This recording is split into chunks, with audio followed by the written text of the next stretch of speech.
Du daguerréotype à Photoshop, c'est une longue histoire d'images manipulées.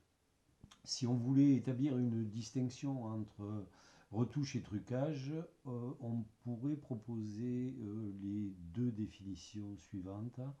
La retouche consiste à modifier une image en changeant une partie de celle-ci. L'objectif est d'améliorer la qualité d'une image sans en modifier complètement le sens.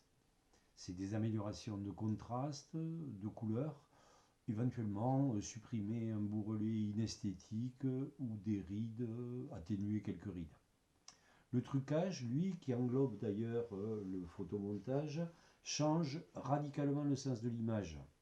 C'est le cas par exemple quand on montre un homme politique devant une foule alors que la salle était vide. En fait, l'histoire de la photographie sans retouche est un mythe.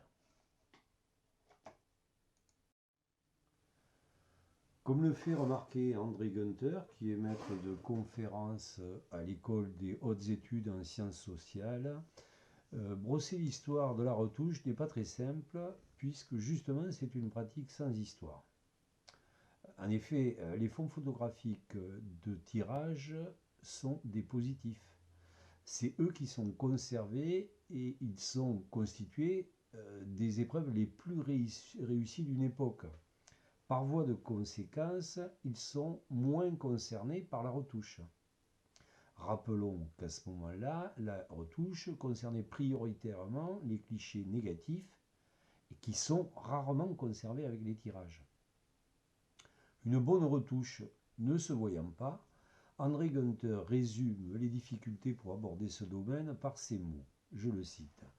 Pratique menteuse dont la visée est de ne pas apparaître comme telle, elle est aussi une pratique honteuse puisque la condition qui l'autorise contient simultanément la négation de son intervention. Je vous laisse méditer là-dessus. Dans ce tirage, dans le tirage que vous avez sous les yeux, la retouche est indécelable si on n'a pas accès au négatif. Ce négatif avait été retouché au crayon gras. Vous avez sous les yeux un des rares clichés qui possèdent donc les négatifs et on voit bien ici les retouches qui ont été exécutées au crayon gras. C'était vraisemblablement à la demande de la jeune fille qui voulait corriger une petite imperfection, un petit défaut de peau comme un peu d'acné par exemple. En Allemagne comme en Angleterre, c'est bien le mot retouche qui avait été choisi. L'origine du terme est indubitablement français. Avant d'être utilisé en photographie, il a été utilisé en couture, mais il est employé depuis le XVIIe siècle, et notamment dans les arts, comme en littérature. L'intervention a posteriori sur des documents photographiques est attestée, lui, dès le début de la photographie. Le daguerréotype connaît deux types d'intervention. La piqûre, qui est réalisée à même la plaque et qui est faite à l'aide d'un couteau, permet par exemple de rehausser l'éclat d'une pupille. Le coloriage, lui, est mentionné en 1840, notamment par un photographe suisse, Johann Baptist Insengring, je pense. Je ne sais pas si je prononce bien. William Newton, qui est un peintre et photographe, lui déclare en 1853, préférer la suggestion à l'exacte reproduction. Pour lui, on peut accepter une entorse au primat de l'intangibilité du cliché pour remédier aux défauts même du procédé photographique, par exemple en matière de traduction des couleurs. Les controverses concernant les retouches sont nombreuses. On peut citer celle qui oppose Paul Perrier, qui était vraiment un partisan de la retouche photographique, à Eugène Durieux, mais bon, la position la plus couramment revendiquée est le refus de toute intervention sur le subjectif. En 1955, toujours, on peut noter que le premier règlement des expositions de la Société française de photographie stipule l'interdiction, je cite, de toute épreuve coloriée et toutes celles qui présenteraient des retouches essentielles de nature à modifier le travail photographique proprement dit. Dès ce moment, la retouche porte le poids du tabou et disparaît du paysage apparent du médium. À partir de là, son histoire se construit à partir des traces laissées par son absence. Un des domaines où l'on peut constater de nombreux exemples de trucage est celui de la propagande politique. Vous voyez ici sur la diapositive du haut une photographie avant la mort de Lénine où on le voit en compagnie de Trotsky. Sur la photo du bas, Trotsky a disparu. Rappelons qui est Trotsky. Il s'oppose à la bureaucratie du régime et à Staline quand il prend la tête de l'opposition de gauche. Staline le fait finalement chasser du gouvernement dès 1924, du parti en 1927 et l'exile en Asie centrale avant de le bannir complètement du RSS en 1929. Trotsky sera ensuite traqué et assassiné par le NKVD le 29 août 1940. Il habitait à ce moment-là à Mexico. Toujours en URSS, ici c'est Nicolas Yezhov qui disparaît de la photographie. Yezhov, rappelons son histoire, débute comme ouvrier à 14 ans. Il adhère au parti bolchevique en 1917 et devient commissaire à l'agriculture et député du peuple en 1920. Il est commissaire du peuple à l'intérieur de 1936 à 1938, chef suprême de la police, c'est lui qui supervise les grandes purges.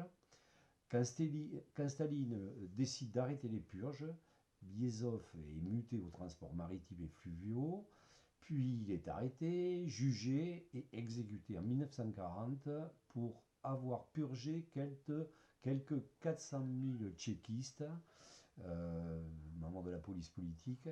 Il a été surnommé le Nabot sanguinaire. Il n'était pas très grand, il mesurait 1,54 m. En fait, Yezhov a endossé seul la responsabilité des purges et de leurs excès, laissant ainsi croire que Staline a eu les mêmes propres, ce qui n'était pas nécessairement complètement le cas. Le trucage d'images à des fins politiques n'est pas l'apanage des régimes communistes. Le trucage des photos faisait partie de la propagande d'Adolf Hitler. Après une brouille avec Joseph Goebbels, dont la raison n'est pas connue, il l'a fait effacer de certaines images.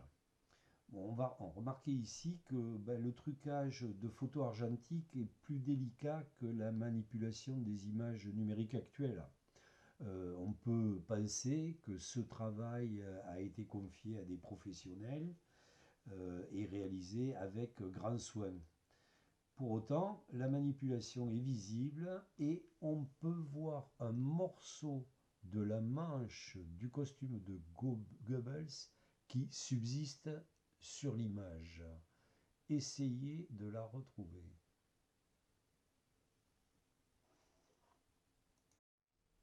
Ici aussi, nous avons affaire à une image de propagande. Vous pourrez constater la qualité soignée de l'image qui était destinée à la publication, mais vous constatez aussi que les hommes qui aident Mao dans sa tâche ont disparu. Le grand timonier peut faire seul. Alexandre Dubček est un homme politique tchécoslovaque né en 1921 et mort en 1992. Durant l'année 1968, il a été le secrétaire général du Parti communiste tchèque et principal dirigeant de la République socialiste. À ce titre, il a été une figure de proue du printemps de Prague en 1968. Il est destitué de son poste de premier secrétaire en avril 1969 et disparaît de certaines photos. Ici, remarquez qu'un pied n'a pas pu être effacé. Brièvement élu président de l'Assemblée fédérale puis ambassadeur à Ankara, il est finalement exclu du Parti communiste en 1970 et relégué à un poste d'agent technique des eaux et forêts à Bratislava. Il sort de l'oubli en 1988, mais est écarté par l'opinion publique de la présidence de la République au profit de Václav Havel. On lui reproche ses faiblesses vis-à-vis de l'URSS en 1968, mais il est tout de même élu président du Parlement. Cuba n'est pas épargné. Ici, vous voyez Carlos Franqui en arrière-plan. Carlos Franqui est un écrivain, poète et journaliste qui se joint à la révolution cubaine qui est menée par Fidel Castro. Mais Carlos Franqui est toujours resté à garder un ton indépendant. Quand Fidel Castro approuve l'intervention de l'URSS en Tchécoslovaquie, Carlos Franqui n'est pas d'accord et s'exile en Italie. Furieux, Castro le fait effacer des photos. Méditant sur le sujet, Carlos Franqui écrit: j'ai découvert ma mort photographique. Est-ce que j'existe? Je suis un peu blanc, je suis un peu noir, je suis une crotte sur la veste de Fidel. En février 1990, Photoshop 1 apparaît. Initiale mise au point par Stoma et John Toll, la licence d'exploitation a été achetée par Adobe dès 1988. Il faudra tout de même attendre 1994 et la version 3 qui intègre les calques pour que Photoshop s'impose vraiment dans le domaine de la retouche d'image numérique. Aujourd'hui, il devient difficile de déceler les trucages. Nous avons eu un exemple pendant les élections présidentielles de 2004 aux États-Unis avec la publication d'une photo du sénateur Kerry et de Jane Fonda censée avoir été prise lors de manifestations contre la guerre du Vietnam. Cette image n'est qu'un montage comme le montrent les deux images d'origine que vous voyez ici. Celle de John Kerry a été prise le 13 juin 1971, celle de Jane Fonda dans un meeting politique à Miami Beach en août 1972. Il s'agit en réalité d'un montage de deux photos. L'agence de presse AP, Associated Press, dont le sigle figure en bas à droite de la photographie, a vivement protesté, ce qui a causé le scandale. Mais pour un trucage contemporain dévoilé, combien passeront inaperçus? Même si nous venons de montrer que l'image de John Kerry s'apprêtant à intervenir à la suite de Jane Fonda était un trucage, il faut quand même constater qu'un fond de vérité subsiste. Si on sait aujourd'hui que John Kerry et Jane Fonda ne se connaissaient pas en 70, il reste vrai que tous les deux partageaient des convictions pacifistes et on en a la preuve par cette photo qui a été prise pendant une manifestation pacifiste. On voit sur cette image que Jane Fonda est à l'évidence le sujet principal, mais en observant bien, on aperçoit John Kerry à l'arrière-plan.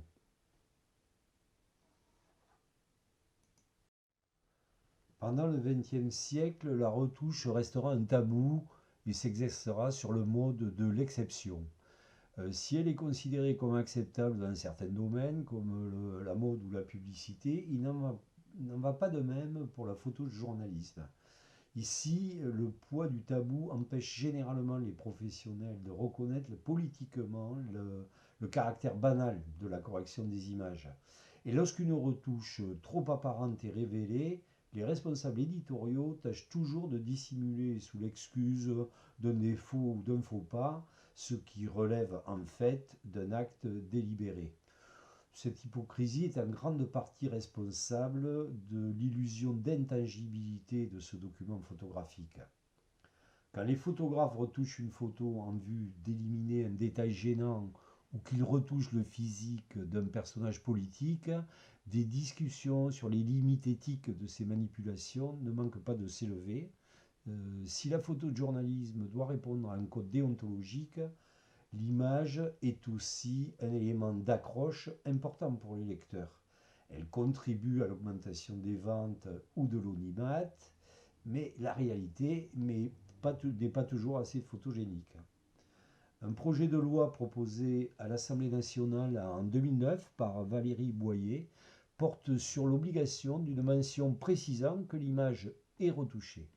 Mais il n'est pas sans poser un certain nombre de problèmes pratiques. Où situer le curseur? La correction d'un contraste suffit-il pour qualifier une image de retouchée ou faut-il aller bien au-delà? Nous avons vu que la retouche existait bien avant l'avènement du numérique. Ici, nous voyons un portrait retravaillé de Mikhail Gorbatchev, où on a pris soin d'effacer la tache de vin de son crâne. Mais vous voyez que bon, c'est le fruit d'un travail de spécialiste. En 87, les journalistes travaillent encore en argentique et la retouche n'est pas aussi systématisée qu'aujourd'hui. Par la suite, Gorbatchev a accepté son image et au fond a refusé qu'on élimine sa tache de vin. En 1994, le célèbre footballeur américain qui s'appelait O.J. Simpson est accusé du meurtre de son ex-épouse et de son compagnon.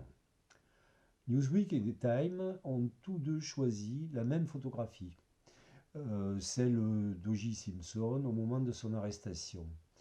Mais les retouches opérées par Time Magazine délivrent un message dérangeant empreint de racisme en le rendant plus noir qu'il n'est dans la réalité.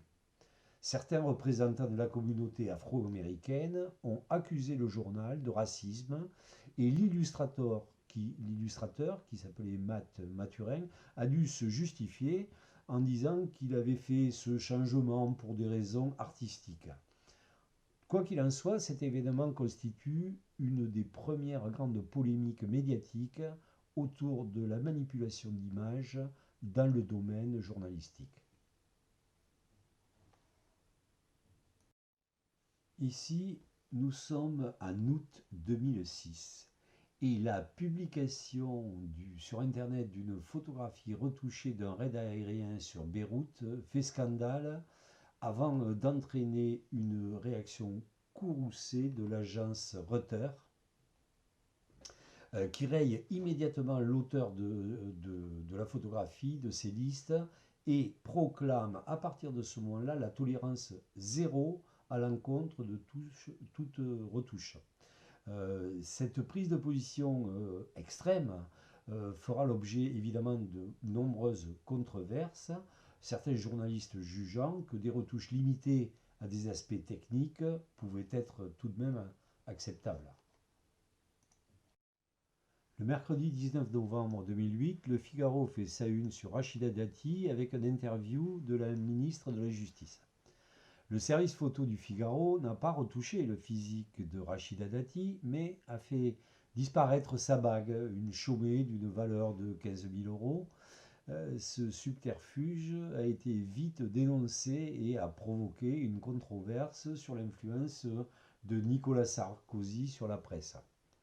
Le 25 novembre 2008, dans la rubrique à nos lecteurs du Figaro, un encadré signé EM, Étienne Moujotte, le patron de la rédaction, évoque la retouche de la photo de une.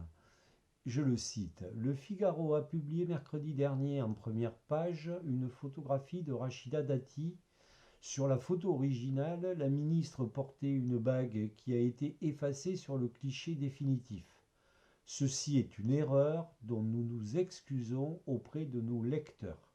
Dorénavant, une règle simple sera observée au Figaro. Aucune modification ne pourra être apportée à une photo d'actualité à l'exclusion du cadrage et à condition que cela ne modifie en rien le sens de la photo.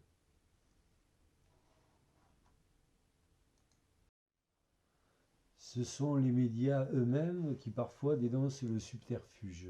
L'Express reproduit une photo du président torse nu en train de faire du canoë avec son fils, parue dans l'édition de Paris Match du 9 août 2007. Il s'agissait alors de Nicolas Sarkozy. Sur ce cliché, Paris Match a fait disparaître d'un coup de baguette magique les poignées d'amour qui alourdissaient un petit peu la silhouette du président. L'Express dévoile la retouche en publiant les deux photos côte à côte. Ici, une retouche très visible mais plutôt compréhensible. Le journaliste a jugé opportun d'effacer les auréoles qui marquaient la robe de la chancelière allemande. À l'évidence, cette manipulation ne change pas le contenu informatif de l'image et ne semble dictée que par des considérations de bienséance. La retouche photographique dans le domaine de la publicité et de la mode est moins débattue que dans le domaine du journalisme, du photojournalisme. C'est pourtant un des domaines où le recours à la retouche est très largement généralisé. Les professionnels du secteur restent très discrets sur le sujet, comme si le fait de dévoiler ces artifices pouvait nuire au pouvoir de séduction des images de mode. La publicité du savon Dove est une des rares manifestations qui dévoile ces artifices.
Voici ici quelques exemples de retouches de mode ou de personnalités du spectacle qui sont généralement admises du grand public. La retouche est la norme et la publication de photos non retouchées est aujourd'hui une exception.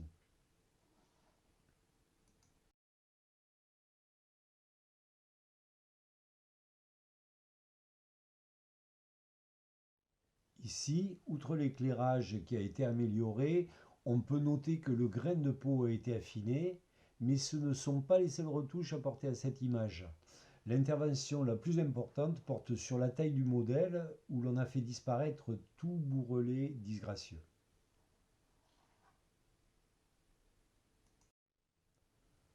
Les stars elles-mêmes n'ont pas toujours une parfaite maîtrise de leur image et sont souvent retouchées à leur insu. Toutefois, comme c'est généralement à leur avantage, rares sont celles qui élèvent la voix pour dénoncer l'imposture. Ce n'est pas ce qu'a fait Kate Winslet, qui a revendiqué ses rondeurs. Ici, une photo originale de Faith Hill, qui est une chanteuse de country qui est née en 67, son image qui apparaît sur une couverture de magazine, évidemment un petit peu aminci, et on a gommé aussi la plupart de ses rides et les marques de son âge, bien qu'elle reste encore une très très belle femme. Interrogé sur la retouche de cette couverture, le rédacteur en chef du magazine a répondu que cette image était conforme aux standards de l'édition. Les photos retouchées sont suffisamment rares dans les magazines pour que des journaux comme Elle, en avril 2009, ou Marie-Claire, un an plus tard, y consacrent des numéros spéciaux. En guise de réponse au projet de loi de la députée Valérie Boyer, environ un an après, Elle édite un numéro intitulé Star sans phare. En 2010, la directrice de la rédaction de Marie-Claire annonce, je la cite, ce que nous voulons montrer est limpide. Marie-Claire n'offre pas une représentation erronée de l'image du corps dans notre société, comme le craint la députée. Marie-Claire, pas plus, n'offre à ses lectrices une image réductrice d'une beauté unique et d'une jeunesse éternelle. Pourtant, comme le note Alexis Girs, auteur du carnet de recherche visuelle, il convient de regarder le magazine de plus près. En effet, la publicité n'est pas concernée par cette absence de retouche, ce qui représente 123 pleines pages sur les 322 pages du numéro d'avril. Alexis Girs note aussi que la direction du journal entend la retouche dans son acceptation la plus courante, c'est-à-dire les modifications que l'on peut faire avec Photoshop. Mincir des modèles, effacer les rides, allonger un cou. Bien entendu, les photographes usent de tous les subterfuges pour flatter le modèle. Pose avantageuse, éclairage soigné, etc. Au fond, que retiendra la lectrice de ce numéro spécial? Les 30% d'images sans phare ou les 49 pages de publicité pour la cosmétique, les produits amincissants ou ceux censés conserver la jeunesse? De nombreux sites proposent aujourd'hui des images corporelles qui accentuent la maigreur jusqu'à l'aberration. Ces nouvelles icônes jouent pourtant un rôle de modèle et peuvent induire des comportements risqués, notamment dans le domaine de l'alimentation. Ici, le mannequin de Gucci est déjà très maigre, mais on peut trouver son image encore amaigrie au gré d'une navigation internet. Ces images retouchées de personnages squelettiques, souvent des jeunes filles, se trouvent le plus souvent sur des sites pro ou anti-Ana.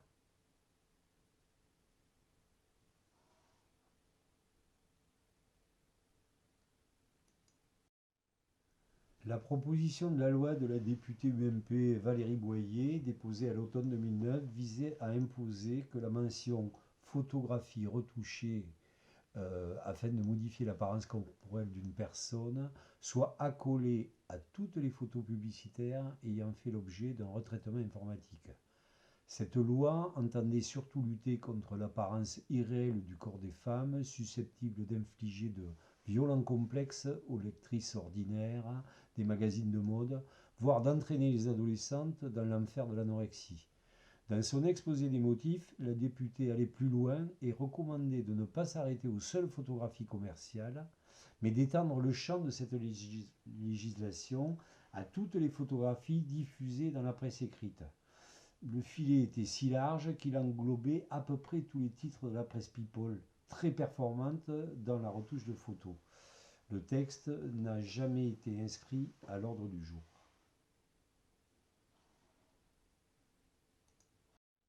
Aujourd'hui, la profusion d'images conjuguée à une utilisation de plus en plus importante de logiciels de retouche laisse passer de nombreux ratés dans les publications papier et dans les images diffusées sur le web. Si comme par le passé, les publicitaires et les studios graphiques professionnels s'entourent de spécialistes de la retouche d'images, il n'en va pas de même pour tous les éditeurs d'images, petits journaux, catalogues et sites personnels. Tout le monde touche peu ou prou à ces logiciels et il n'est pas rare de trouver de grossières erreurs sur certaines images. Le site Photoshop Disaster a fait sa spécialité de la traque de ces ratés. Vous allez en voir quelques exemples. Rapportons ici une nouvelle fois les propos d'Alexis Girs. Elle dit les images qui ont subi de mauvaises retouches ou des erreurs de retouche, le lecteur peut les déceler en étant un peu attentif. Un bras ou un pied oublié est visible. Cependant, ces images étant faites pour être regardées rapidement, très souvent, le lecteur ne s'en rend pas vraiment compte. Les autres images bien retouchées, et ce sont les plus nombreuses, ne sont pas remarquées forcément comme telles. Bien que nous sachions l'image retouchée ou travaillée, nous ne savons pas à quel point.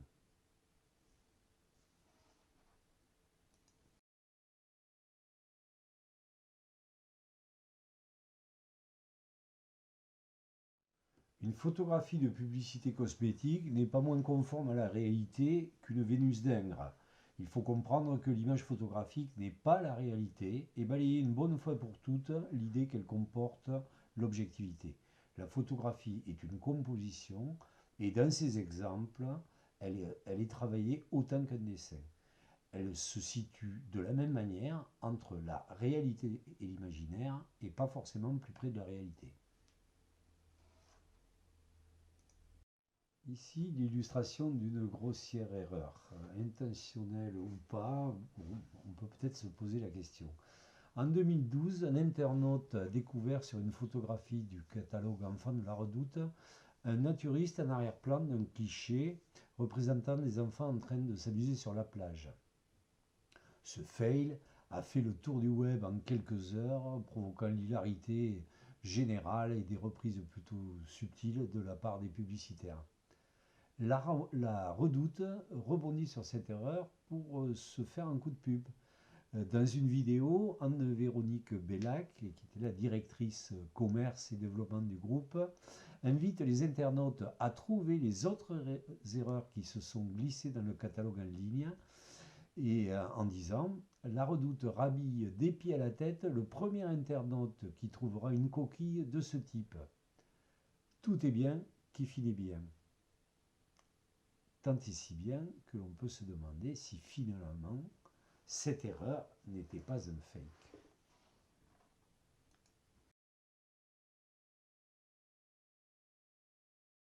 Bonjour. Au début du mois, un internaute a repéré sur notre site laredoute.fr une photo représentant des enfants sur une plage avec un malencontreux détail en arrière-plan, un homme nu.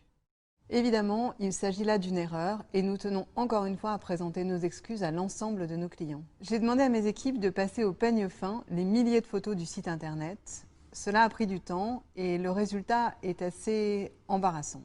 En effet, nous avons déjà relevé quelques erreurs, comme celle-ci par exemple. Mais malheureusement, il y en a encore d'autres. Voilà pourquoi j'appelle tous les internautes à nous aider dès maintenant à retrouver toutes les erreurs que nous n'aurions pas encore repérées. Évidemment, la Redoute s'engage à récompenser toute personne qui signalera en premier une erreur. Étant donné qu'un homme nu est à l'origine de toute cette affaire, nous habillerons gratuitement chaque gagnant des pieds à la tête. Nous comptons sur vous. Merci de votre aide.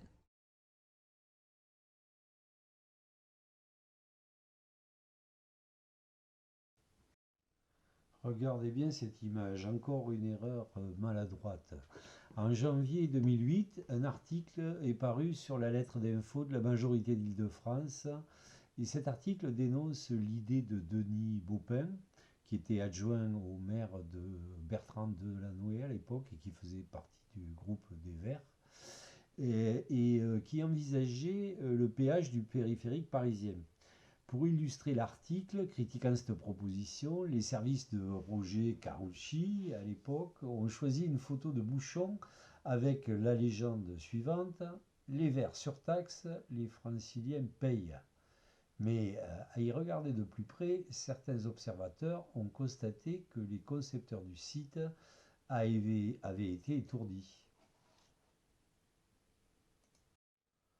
Nous ne pouvons terminer cet exposé sur la diversité des motivations responsables de la retouche d'image sans évoquer l'autocensure que s'appliquent journalistes et éditorialistes.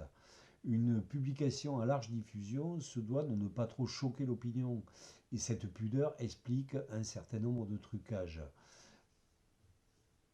Enfin, n'oublions pas que la loi elle-même induit certaines modifications suite à la loi E20 de janvier 1991 relative à la lutte contre le tabagisme et l'alcoolisme. Nous ne voyons plus beaucoup d'images de fumeurs, mais que faire des images d'archives montrant de gros fumeurs? Rares sont les images de Churchill sans cigare, de Sartre comme de Gainsbourg sans cigarette. Ils étaient généralement photographiés comme ça, de sorte qu'aujourd'hui, ces images sont souvent retouchées et on y supprime la cigarette. En 2010, l'image de Winston Churchill apparaît sans cigare sur l'affiche d'une exposition consacrée à la guerre de 1940 et organisée par un musée de l'Est de Londres. Le Daily Mail s'en émeut, mais aucun des organisateurs n'assume la paternité de cette retouche. Alan Packwood du Churchill Archive Center déclare que c'est la première fois que l'on enlève son cigare à Churchill. Il conclut en disant que ce qui est politiquement correct en 2010 ne l'était pas en 1940. La véritable erreur de la correction de la photo de Churchill n'est pas d'avoir effacé un détail gênant, mais d'avoir oublié que le cigare faisait partie de la représentation standard du grand homme. Le tort de la retouche n'est pas d'avoir truqué le document, mais d'avoir trahi la légende. Autre exemple, en 1946, la photographie de Jean-Paul Sartre, observant les acteurs d'une de ses pièces, une cigarette à la main. En 2005, le mégot disparaît de l'image utilisée pour l'affiche et le catalogue de l'exposition Sartre à la Bibliothèque nationale de Paris. Ritika Sitsabayensan est âgée de 29 ans et élue au Parlement d'Ottawa dans les rangs socialistes du nouveau Parti démocratique. Née au Sri Lanka, elle est arrivée au Canada à l'âge de 5 ans. Elle est la première personne d'origine tamoule à intégrer le Parlement. La photo de gauche est la photo officielle parue dans l'annuaire du Parlement. Celle-ci nous donne à voir un décolleté beaucoup plus sage que sur la photographie originale qui est montrée à droite. Et pour finir, ces deux images, aujourd'hui la mixité sociale est de bon ton et ça n'a pas échappé aux publicitaires. La page d'accueil de l'université de Lublin change en fonction de la langue choisie.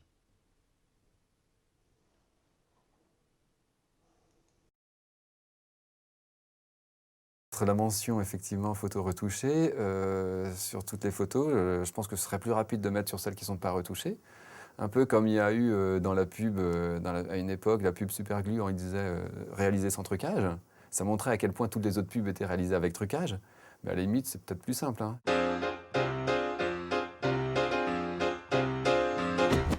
Si on veut agir pour le bien des jeunes filles anorexiques, c'est pas juste la photo retouchée qu'il faut changer.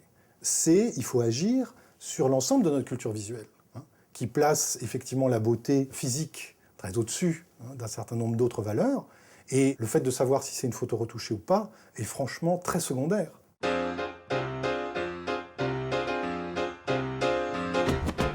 Si je feuillette ce magazine, j'ai ouvert au hasard là. Pour moi, ici, c'est forcément retouché, mais il n'y a aucun doute, quoi.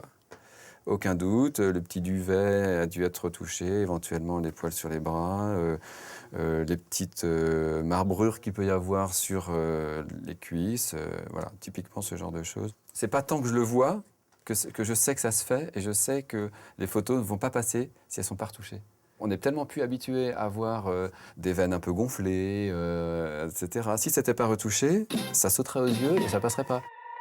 Ça ne passerait pas parce que notre regard est conditionné par des décennies d'images retouchées. La pratique est aussi vieille que la photographie, les techniques ont changé mais l'intention est toujours la même. Dès qu'il s'agit de se voir en image, on n'est pas contre quelques arrangements. On a un exemple de portrait d'atelier vers les années 1870. Ça, c'est ce qu'on voit quand on regarde le recto de l'image. Et voilà le verso. Tout ce qui est noir ici, c'est du crayon. Alors, pour faire quoi? Pour corriger quelque chose qui est probablement un problème de peau. Donc, est-ce que ça, c'est faux? Est-ce que cette image-là n'est pas le vrai portrait de la jeune fille? Non, c'est le portrait qu'elle a souhaité. C'est la mythologie de la photographie, comme traduction exacte du réel, qui est effectivement un mythe, qui est quelque chose qui ne correspond pas à la réalité. Et même sans retouche, la photo n'est pas plus garante de vérité. Donc le L a choisi de faire un numéro spécial star, sans phare et sans maquillage, et sans retouche. Donc ça montre qu'il n'y a pas que la retouche. Et donc ils ont choisi effectivement 8 femmes, mais déjà ils n'ont pas choisi n'importe qui, et puis en plus ils ont pris Peter Lindbergh, un grand photographe, qui déjà sait comment photographier ces gens-là de manière à optimiser, à les rendre les plus belles possibles. Et puis ils ont choisi du noir et blanc, hein, ils n'ont pas choisi de la couleur. La couleur sans retouche aurait posé un peu plus de problèmes. Et c'est aussi une question d'époque. Les canons de beauté évoluent et à la une de nos journaux, Marilyn n'aurait sans doute plus la même silhouette. On nous demanderait de la faire un peu moins ronde. Et je suis sûr qu'on affinerait la taille, mais sûr. Et celle-là, sans doute qu'elle aurait été aujourd'hui un peu plus retouchée au niveau du pli, là. Ce qui paraît pas nécessaire est souvent enlevé. Mais à la force de faire ça, on s'habitue en fait à quelque chose de complètement faux. De la même façon qu'on ne devrait jamais lire un journal en croyant qu'on a une restitution intégrale de la réalité, de la même façon, c'est sain et c'est une bonne chose de regarder une image, et c'est en ça que je suis d'accord avec Valérie Boyer. Il faut regarder toutes les images avec un petit peu de méfiance, avec un petit peu de distance.